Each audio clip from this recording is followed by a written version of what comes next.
recording, so if I do it now, it might be starting to record in a minute. All right, we are recording. Awesome. Okay, well, welcome everybody. Please don't spam the chat, guys. Okay. All right. So we have the Nearpod link that I just sent out there, and we'll. How come there's only one slide on this Nearpod? There should be. There's 45 on it. So probably because I have to move it for you. Oh yeah. Yeah. Okay. No worries. All right. Anyways, hopefully you guys got through last week. We did have that documentary you watched. Some of you guys were kind of telling what you thought about it. We do have the flip grid. If you go in there, remember if you do the flip grid, you have to go in and you have to use your email address. So if you go to like Outlook, it says like sign in with Outlook, and then sign in through that student email. Okay, I'm muting all mics real quick. Okay.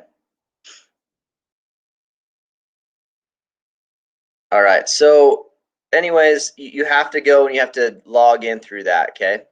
And it's all right. I mean, we all need experience, and how to do that, do little presentations and stuff. So I thought that was kind of good.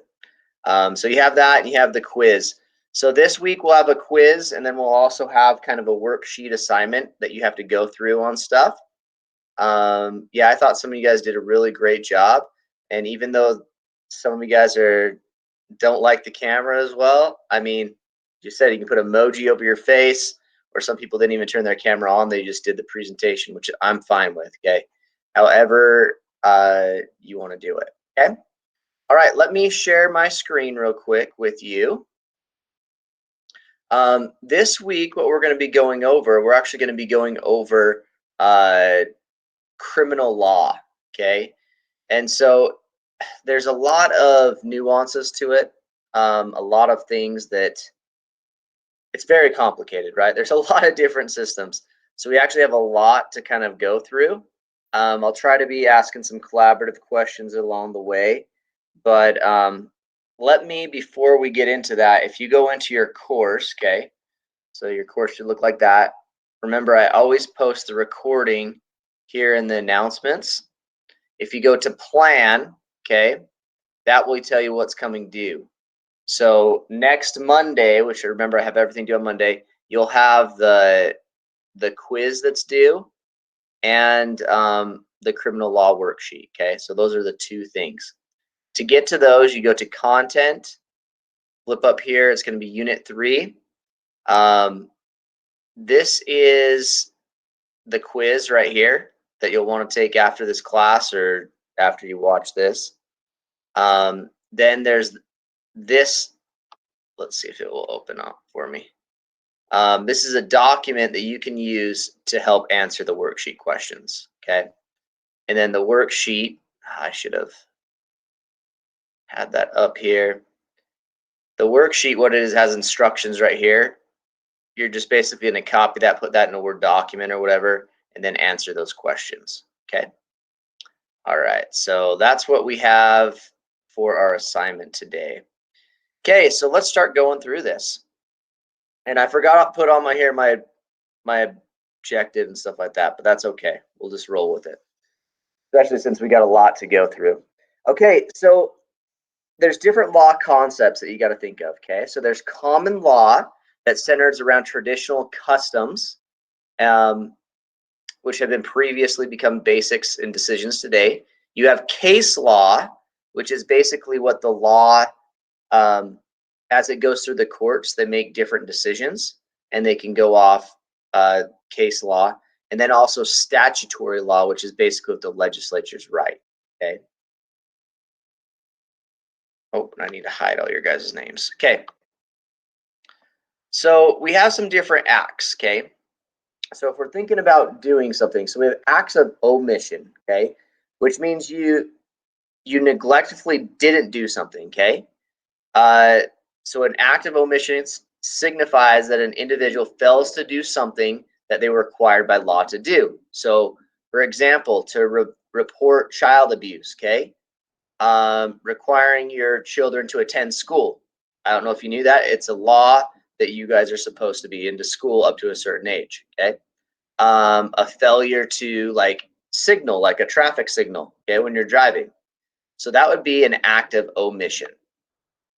Then we have acts of commission, okay? Acts of commission mean that an individual has carried out a physical act which is in violation of the law, okay? These ones are pretty easy, like murder, assault, theft, okay? Those would be considered acts of omission. Okay, there's so much to do in criminal law. What I'm going to do, okay, yep, arson would be an act of commission. Yep, very good.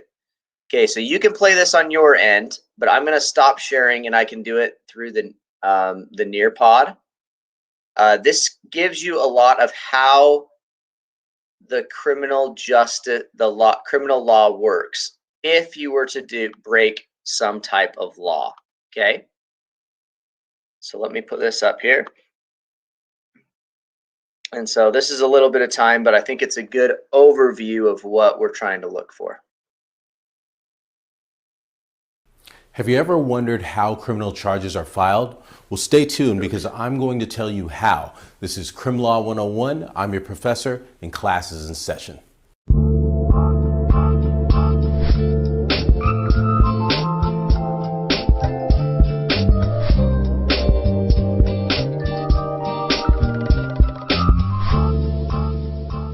My name is Jamal Kersey and I'm a criminal defense attorney in San Diego. And in this video, I'm going to explain how criminal charges get filed in court.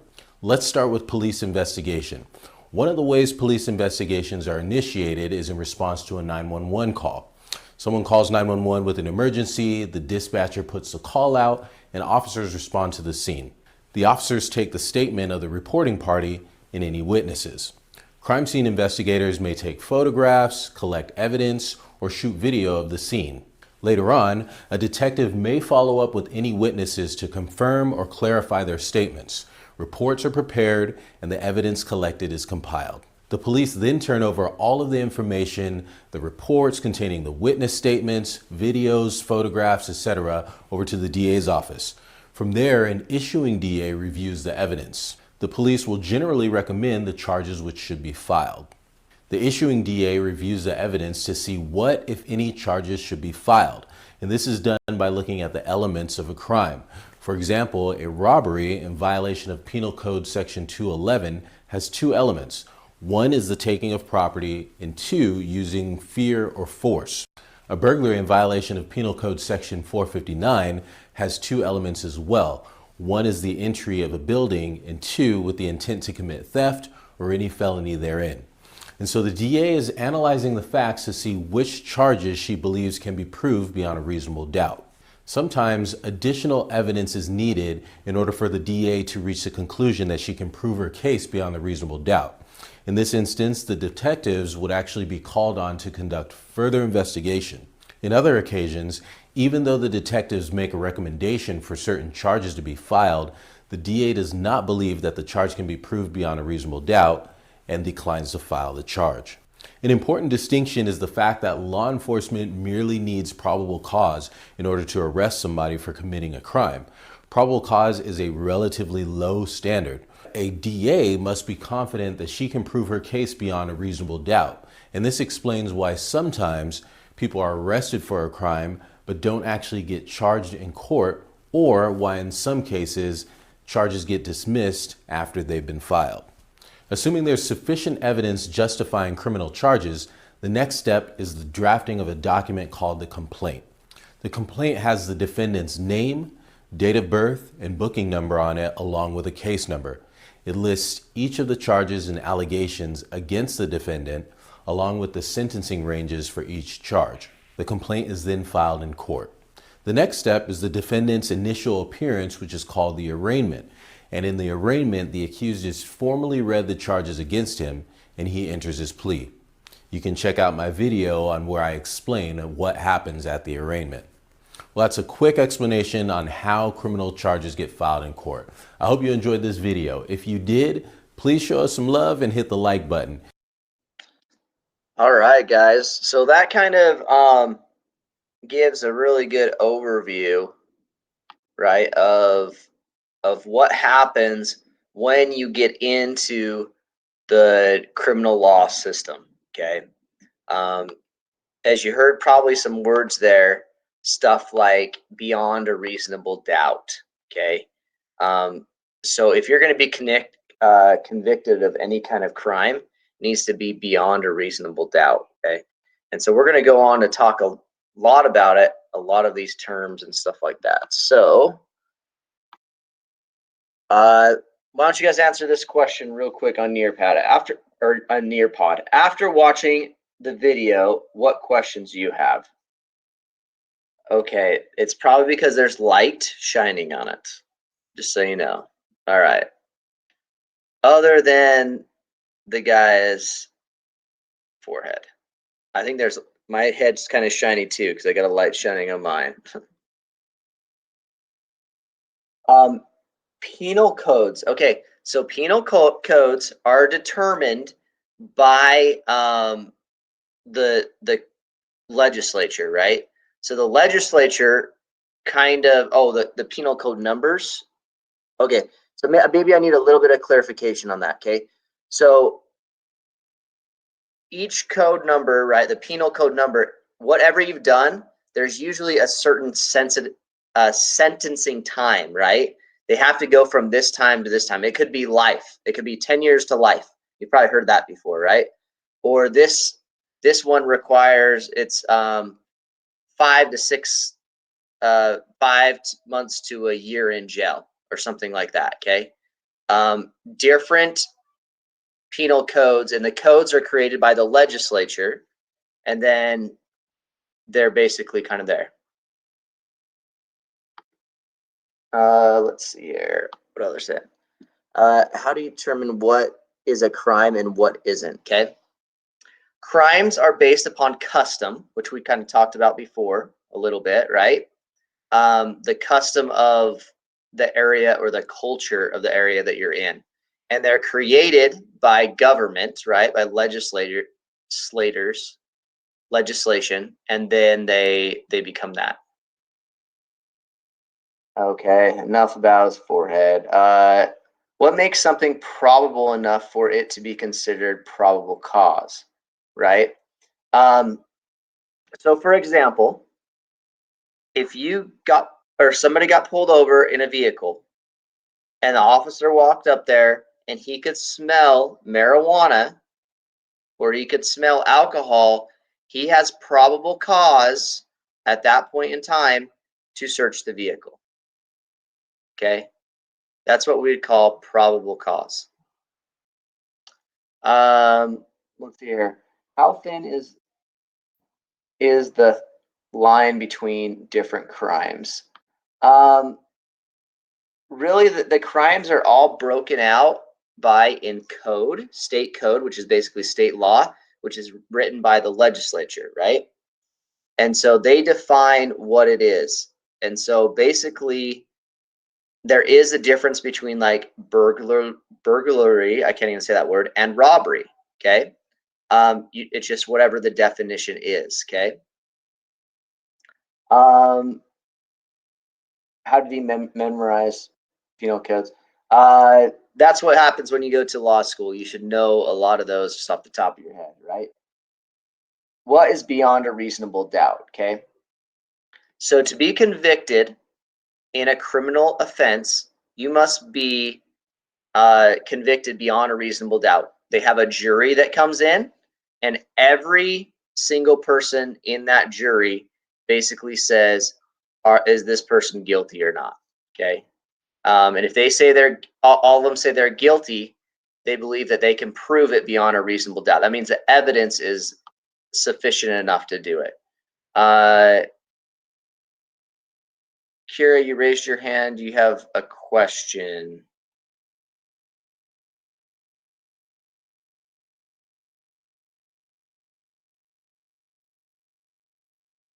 And then somebody said didn't actually change like the smell of marijuana. I think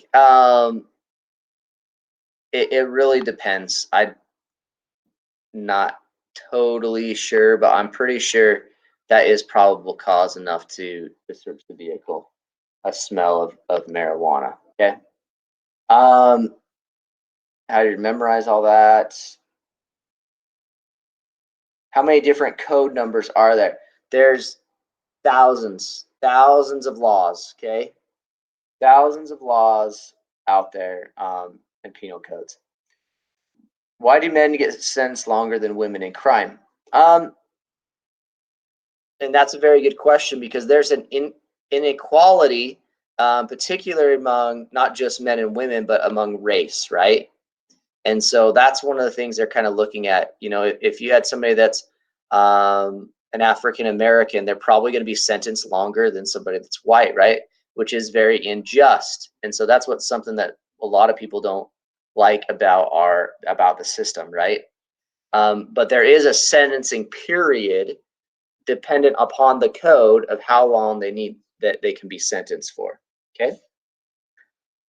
Are there ever situations in which it is difficult to tell which type of crime felony it is, or if it is multiple types of offenses? So very good question, right? It all depends on the evidence that they have. So for example, if somebody committed murder, okay, there's different types of murder, okay? There's premeditated murder, there's that, and there's also manslaughter, okay?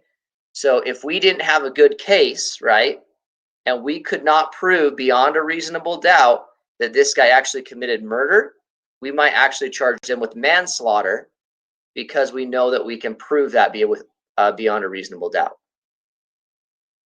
So that also means that women get less sentence time for the same crime, right? Yeah, and honestly, I think it has to do a lot with kids, right? If they have kids in the situation, because if you lose your rights to your kids, right? If something were to happen, they become wards of the state, and therefore everybody else is kind of in charge of them. So they don't like to sentence if they're still capable, right, of taking care of the kids. Man, these are some really, really good questions here. Okay, let me just keep going through these. I might as well do it, and then you guys can always go back and look at the Nearpod. Why is there a loophole? What do they do if they're super dangerous? Okay, well, once you get put in there, you can make what's called bail, right? You probably heard of bail bondsmen, right? And so they have to put up so much money in order to get out of prison. Well, if they're a super dangerous person, right, they're going to deny them bail, or set their bail so high that they cannot be afford it. Yeah, so they can't afford it, right? So they know they can't get out, right? So somebody that is the case is pretty hard against, like for murder and stuff like that, they're really doing that. Okay, guys, I don't know who's doing some of these things, but I may look back and you may be getting a phone call. All right. Does the DA, that's district attorney, have to hand the case over to the detectives, or can they do a little investigating of their own? They're going to do their investigating their own, but they're going to take into consideration all the evidence, and then they have to share basically what they're going to bring against the thing to the defense attorney. Okay. And then the defense attorney is, of course, going to do their own stuff. Okay. Mr. Hancock, Yes. I have a question. What's the difference between premeditated murder and just manslaughter? Okay, so very good question. So premeditated means you thought about doing it before. You planned it all out. It's going to happen at this time, this day. I'm going to do it this way, right? Pretty gruesome, right? Yeah. Manslaughter, for example, is like if I were driving down the road and I accidentally like hit somebody and killed them, that would be manslaughter, right? And I'd be convicted of I could be convicted of manslaughter. Yeah. So that's a very good question. And then they also have like murder one, which is, you know, you didn't think about it, right?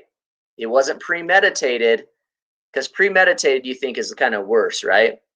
You've thought about it. If you were acting kind of, you know, somebody comes at you, right, and they start punching you or whatever, and you start just beating on them, right, and they die, right? I mean, that's murder, right? Yeah, I would say it is. And but you have a defense of, you also have a defense of, you know, self-defense. There's some stuff like that. So I don't know if you can actually convict of like, beyond a reasonable doubt, right? If it's self-defense, and that's a claim you can make. You know, I bet you've heard like things of claims of insanity and stuff like that too. I mean, so there's a lot of that. Yeah. So they don't have to go to jail. Exactly. Or more prison, if depends.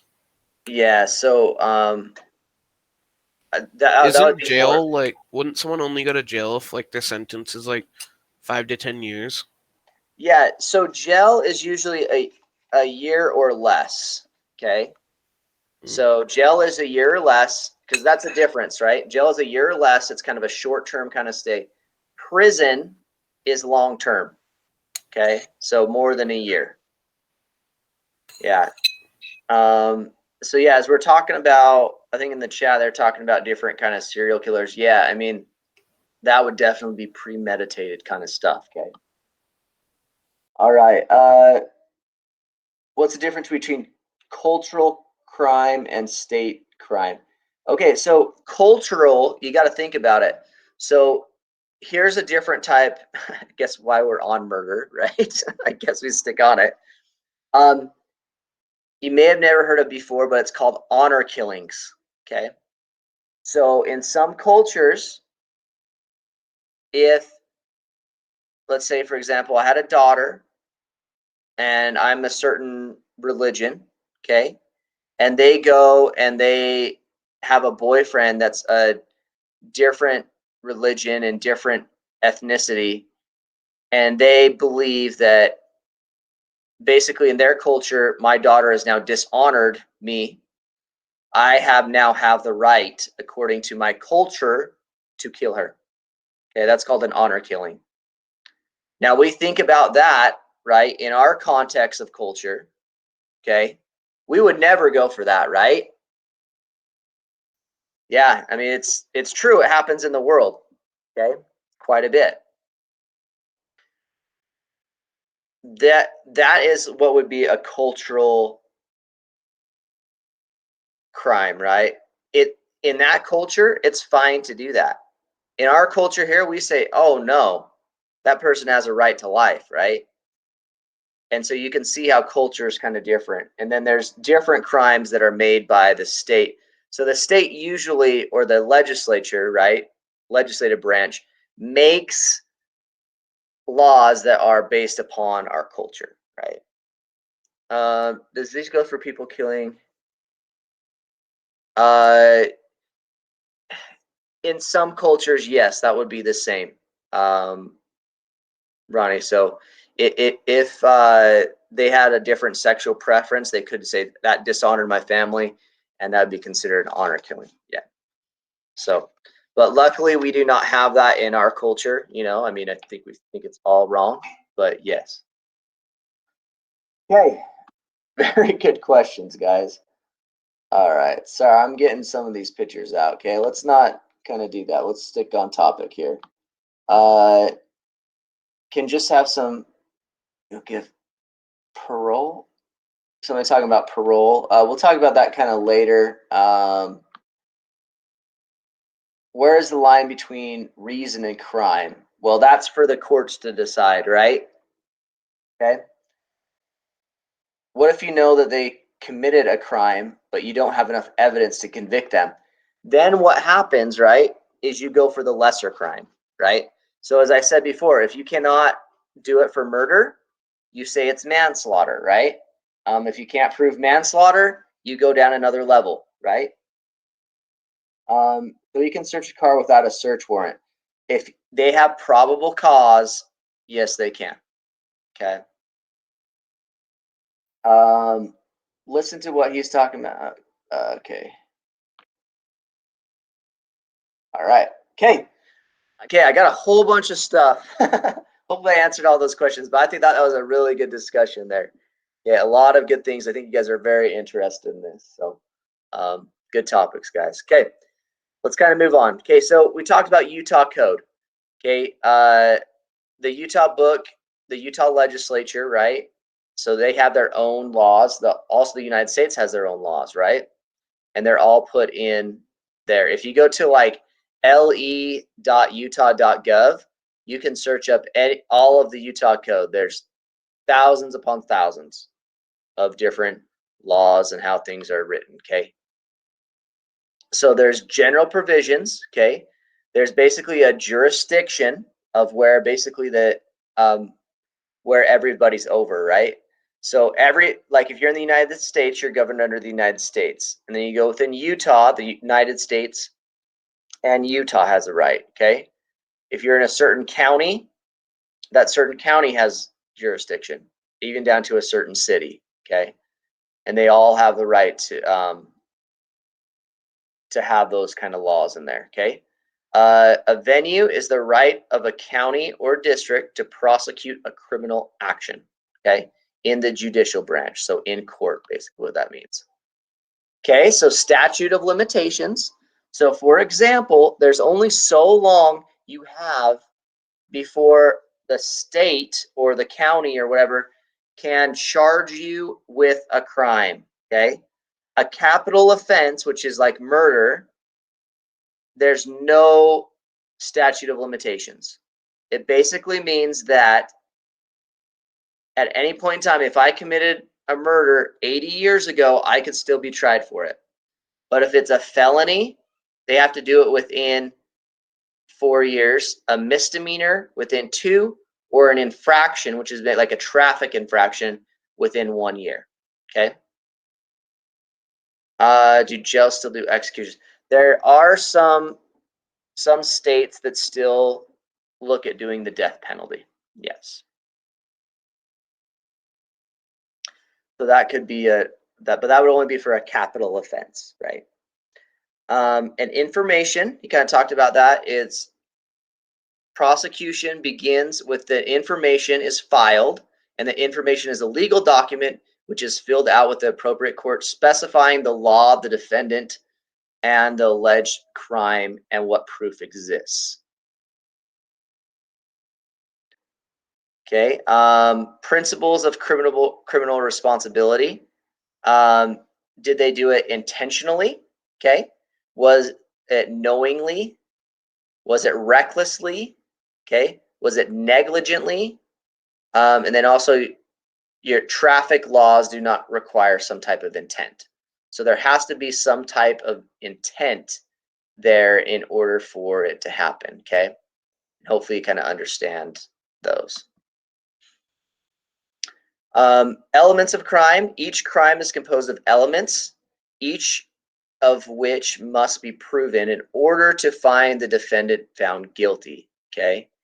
So elements of a theft, for example, unauthorized control, okay, property of another, intent to deprive. Okay, so it means taking away, taking a property from another. All these things, like elements, have to be met in order to prove like guilt. So that's a different topic there about the death penalty, right? Is what we're talking about with that. So I think we do have a chapter on a little bit of like conviction after they go to prison. So maybe we'll have to talk about that another time, Brooklyn. Okay. Sorry. Okay. So there's classifications of offenses. Okay. There's a felony.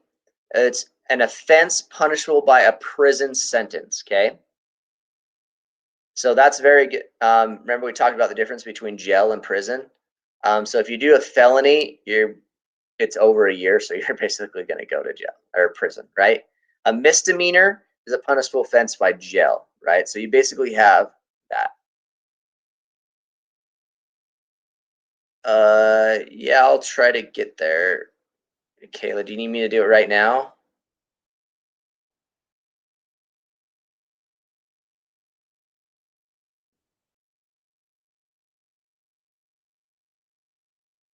I'll try to answer that after, okay? While we're teaching, okay.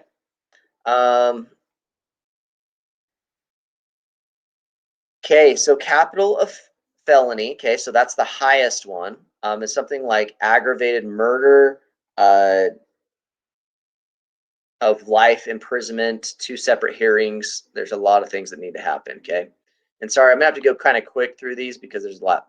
There's first degree felony, okay, that's up 5 years to life in prison, murder, burglary, aggravated burglary. And aggravated basically means that you caused injury, right? Right there. Second degree felony, this is something like 1 to 15 years in prison. Manslaughter is on there. Kidnapping, robbery, theft of excess or of more than $5,000. Third degree felony is 0 to 5 years in prison. The theft is between $1,000 and $5,000. Arson with intent to defraud, aggravated assault. Okay, a class A misdemeanor. So we're kind of getting lower here. Usually up to 1 year in jail. Vehicle burglary, theft of items between $300 and $1,000. And also assault of a peace officer, which means a police officer. Class B misdemeanor, 6 months in jail, assault, criminal trespass, theft on that, telephone harassment, which is kind of interesting. I think a lot of people could get that, all those spam calls, okay? Okay, Class C is up to 3 months in jail, disorderly conduct, trial trespass, also most traffic violations, okay? So you could get some jail time for a Class C traffic violation. Okay, all right, so can you tell me, we've talked about this a little bit, what is the difference between a misdemeanor and a felony? Or some differences? Isn't a misdemeanor worse than like a... No, it's better than like than a charge. I know that. Right? Well, misdemeanor, felony is 1 year in jail sentence and under. You got that backwards. A misdemeanor is 1 year in jail or under. So a misdemeanor is lower than a felony. A felony is higher, right? Felony you don't want. That's going to put you to prison.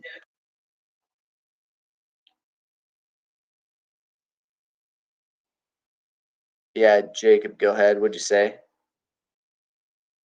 I forgot what I was gonna say. Oh, okay. All right. So misdemeanor, jail, felony, prison. Yep. Felony, the big house, and a misdemeanor is sort of a warning. Yeah, kind of. I mean, it can be a warning. You can not that, but it's still not good. It goes on your permanent record, right? Misdemeanor is lower than a felony. Good. Jail and prison. Jail is for under a year. Prison. Good. Misdemeanor is not as bad as a felony. Okay. Just kind of reading these quickly through here. Felonies are worse. Good. 1 year lower for a misdemeanor. Yeah. Okay, and it kind of really depends on what it is. Good. All right, I think you kind of got that on there. Okay, so an infraction. You could also do an infraction. Okay, that would give you no jail sentence. Something like disorderly conduct. Okay. Attempt. Man, we still got a lot to go through. We're not going to be able to make through everything. Okay. Just so you guys know. To offer, began to commit the crime, but was unable to complete it. Okay. So if you're attempting to do it. Conspiracy, I'm just going to kind of read through some of these, all right? So conspiracy, crimes against a person. You can just kind of see what those are, right? You can read those. Crimes against property. Okay, crimes against the government and public order. Okay.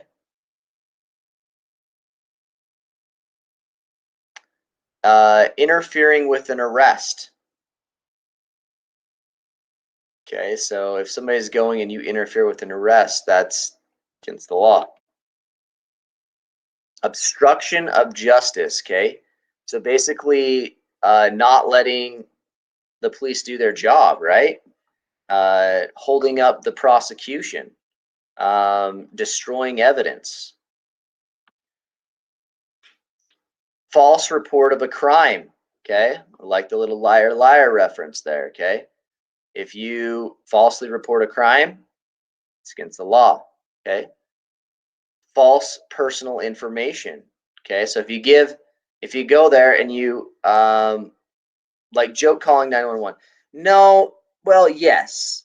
Do not joke call 911. I mean, if you like butt dial 911, or my kids call 911 sometimes, and I'm like, oh no, right? But yes, that's not a joke to call 911. Okay. Is it ever late to report something bad? Good question. No, right? You want to report it if there's something that is really wrong, right? You need to report it. And we kind of talked about that it's hard sometimes because some of these people are maybe family, maybe friends, something like that. But I would really consider it if it's harming others in any way, you or others or anything like that. Okay.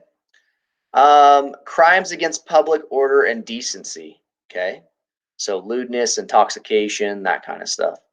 Disorderly conduct. Okay. Refusing to comply with a lawful order of a police officer in a public place. Okay. Electronic communication harassment. I think this is something that's becoming bigger and bigger, right? I think social media plays a big role in that too. Intoxication. Okay. Also, any substance that's including vaping, okay, which is getting big. Definition of firearm, okay. So anything that's different, and you need, as of right now, they're looking at changing the law, but you need to be over 21 and have a concealed carry permit to carry around a concealed weapon, okay. So it's restricted. Possession of a dangerous weapon by a minor, right? As I said before, you need to be a certain age to have a concealed weapons permit. They're actually looking at the legislator to say you don't have to have that. Carrying a loaded firearm in a vehicle, okay? That's another thing that's that. Yeah, so I'm not sure, like a knife. I mean, you look at a little pocket knife, that kind of stuff, but if it's a knife like a switchblade, you got to be careful, all right? Brandishing a weapon. So if you go out and I brandish a gun, that's not good, right? They teach you, and I think it's really important to have a concealed carry class. If you do it, yeah, not throwing knives either. But they say if you're going to pull out your gun, usually in the concealed weapons class, you better be willing to use it, okay? And only if feel like you're in danger, okay? Okay, controlled substance. There's certain places that are drug-free, like schools. Possession of alcohol by a minor, okay? Unlawful acts about a school, okay? So you cannot just go and loiter at a school, which means just kind of chill at a school, okay? Or a school campus without having lawful things, okay? All right.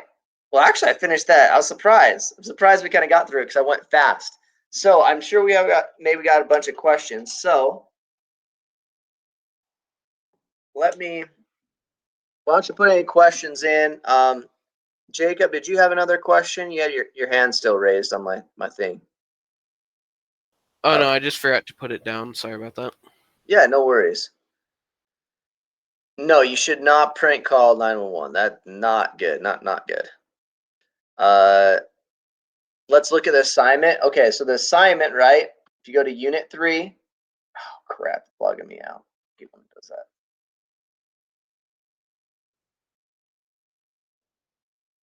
What? That is not the wrong password. Okay. You got two things. You got the lesson 3 quiz, and then you have the criminal law worksheet. So what you're going to do here is you're just going to copy it, put it in a document, and then you can send it to me or upload it there. And how you're going to find the answers to this is in this document right here called the law. Okay. And so you could download, I think you can download as a PDF, and then you can maybe go Control F and find it. Yeah, let me stop recording real quick.